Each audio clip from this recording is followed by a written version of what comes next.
seems like yesterday that EON released the GCHD, a plug-and-play device that allows you to use an HDMI cable with your Gamecube. It basically gave gamers access to the digital port on the back of the console without the use of expensive cables or having to get your system modded. Well, EON is back again this year with another plug-and-play HDMI device, but this time it's for the Nintendo 64. Now, this is something I've dreamed about for a while, being able to capture and or play my expansive library of Nintendo 64 titles with ease.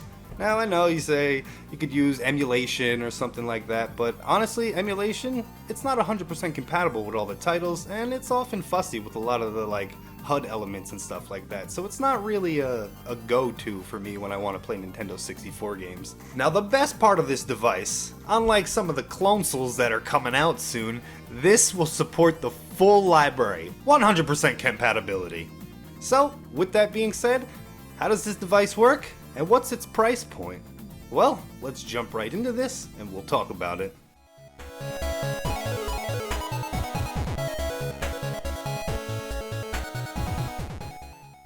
First off, video input. Super HD taps into the S-video output and scales it to provide a crisp 480p image. The housing for this device is custom designed to support the weight of any HDMI cable. There goes EON again, thinking about ways to protect my console. I love you guys. It's the little things really. And what's that button on the side? You get some nice line doubling effects. It tends to smooth out those jaggies.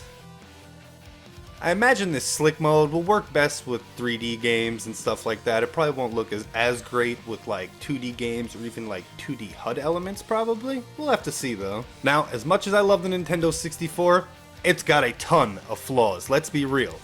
The main problem is trying to keep a consistent frame rate. Thankfully, this device touts a lagless input, which is kind of important when the games are already lagging and it starts to eat your inputs and stuff like that, and all of a sudden you press the jump button and your dude's not jumping across the screen no more. Now, EON says that the device is ready to ship on July 22nd. It only supports NTSC and NTSC-Japanese regions right now. They are working on something for those in the PAL region that are watching right now though, so if you want, you can follow them at EON_Gaming HD on Twitter, and you can try to keep up with the news yourself, but when I do my full review, I'll try to, keep everybody informed about that if there's any updates. Super HD is priced at $150 US, and right now you can pre-order them at Castlemania Games.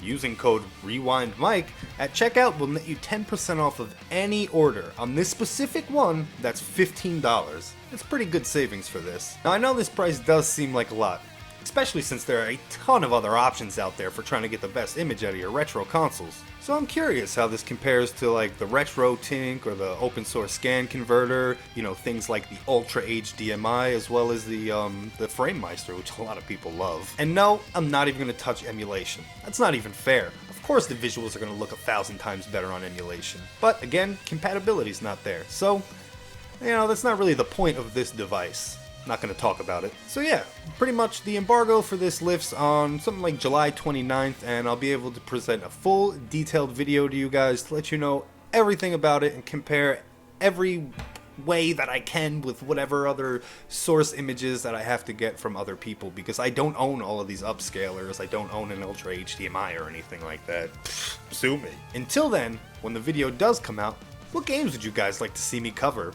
Kind of show you some of the footage and what it looks like. Me personally, I cannot wait to go back and 100% Pokemon Snap again. God, I love that game so much. In closing, are you excited about this device? Let me know in the comments. And if you're not excited, let me know also. It's YouTube. You're probably gonna let me know anyway. Everybody's got an opinion, including myself. That's why I'm here. And that's all for today, folks. Thanks so much for hanging out. I hope you enjoyed this, and I'll see you next time.